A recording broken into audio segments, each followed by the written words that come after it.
रातें भी अपने भीतर एक तूफान छाए हुए होती हैं और कभी एक साधारण बैलगाड़ी भी आपको ऐसी जगह ले जाती है जहां किस्मत आपका इंतज़ार कर रही होती है। तो आज दोस्तों बात है उस जंगल सिर्फ अंधेरा ही था, वो इम्तिहान था मेरा।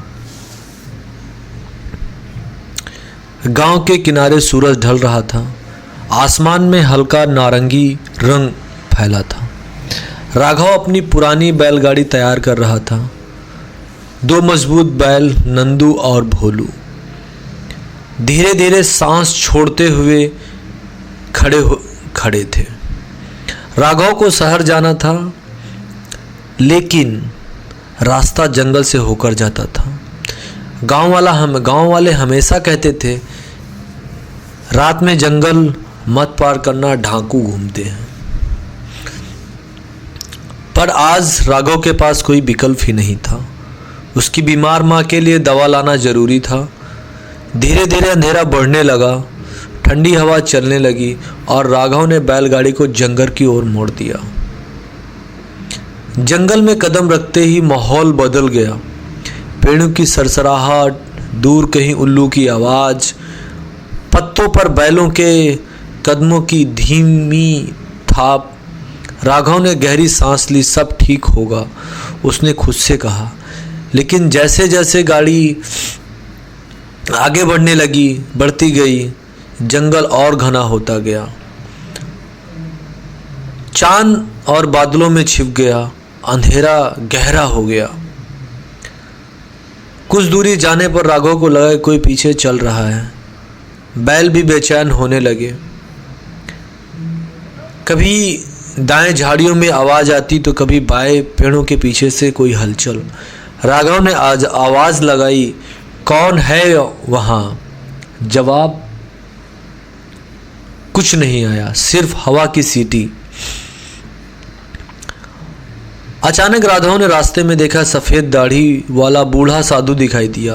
वो चुपचाप खड़ा था, जैसे किसी का इंतज़ार कर रहा था। राघव ने गाड़ी रोकी। बाबा, आप यहाँ इस समय? साधु मुस्कुराया।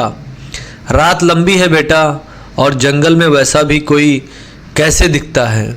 राघव ने पूछा, डाकू हैं क्या आगे? साधु ने सिर्फ कहा, सावधान रहना, अपने दिल की सुनना। फिर वो धीरे धीरे गायब हो गया। करीब आधा घंटे आगे बढ़ने के बाद अचानक बैलों ने गाड़ी रोक दी। उनके कान खड़े हो गए। जंगल में सन्नाटा छा गया।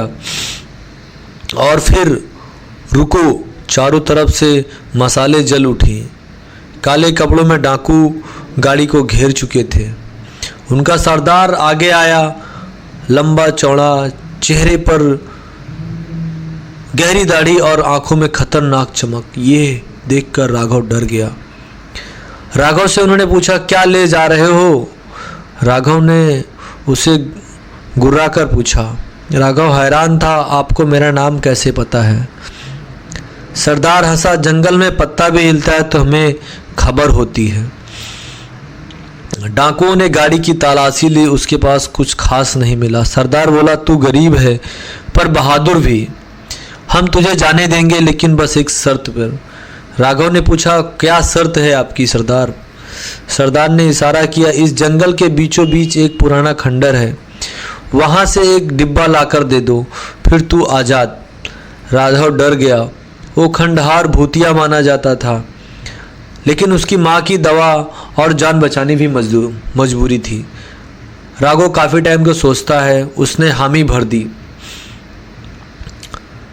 रात गहरी हो चुकी थी। राघव बैलगाड़ी छोड़कर अकेला खंडहार की ओर बढ़ा।